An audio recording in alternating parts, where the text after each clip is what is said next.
Desmond Stevens, where has he grown the most since the spring?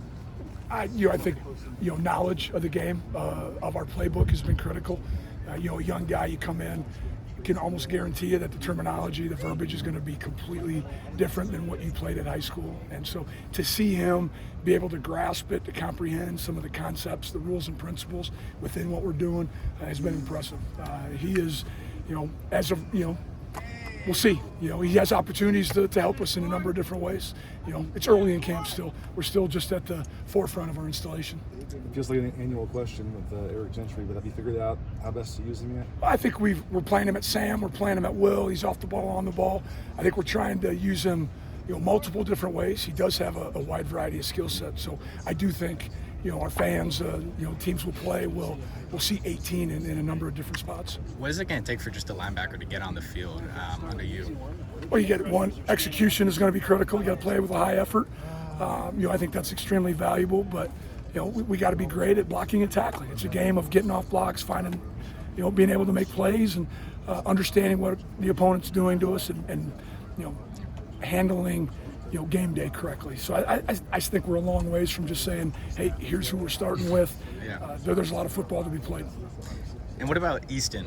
What have you seen so far from him? Just not, just athletically, but also just as kind of a leader. I've heard he was very vocal in spring. He's very vocal in spring. Been tremendous so far this fall camp.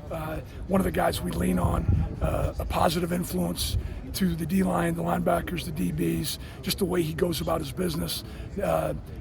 Not afraid to, have those conversations with his teammates. And as you know, someday in this day of age, that sometimes that's not cool to, be the guy that's trying to correct somebody.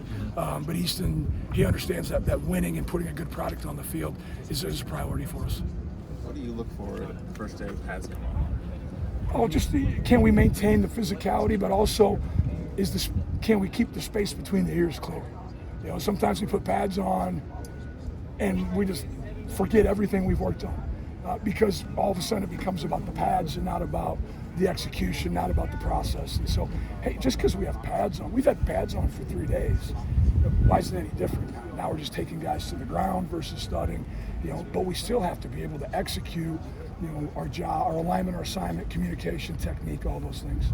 I know it's not full pads, but how have you thought about how your linebackers have come out early in camp and the intensity aspect?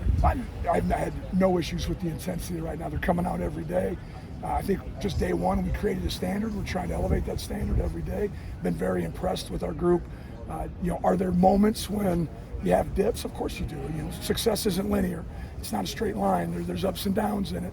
And our guys have been able to handle it so far. When they have a down moment, they're able to regroup and get back to work. How do you assess the knowledge jump from end of spring to now over the summer with the scheme? Really impressive. We started fall camp and felt like we were ahead of day 15. We were way ahead of day 15 in the spring. You could tell our guys spent a good amount of time in the playbook, on some learning apps we have, in the video room, talking with coaches. We did some access things out here to try to continue to develop and grow as a defense.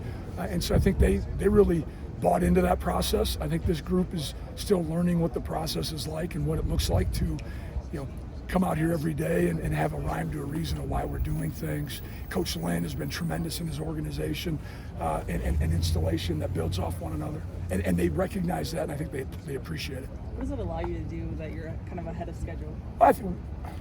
I'm guessing right now, but I bet we have 7-8 different coverages in. And so just because, we're able to, some of it's same as principle, but if you teach things conceptually, you teach things with rules and principles, then they understand big picture football.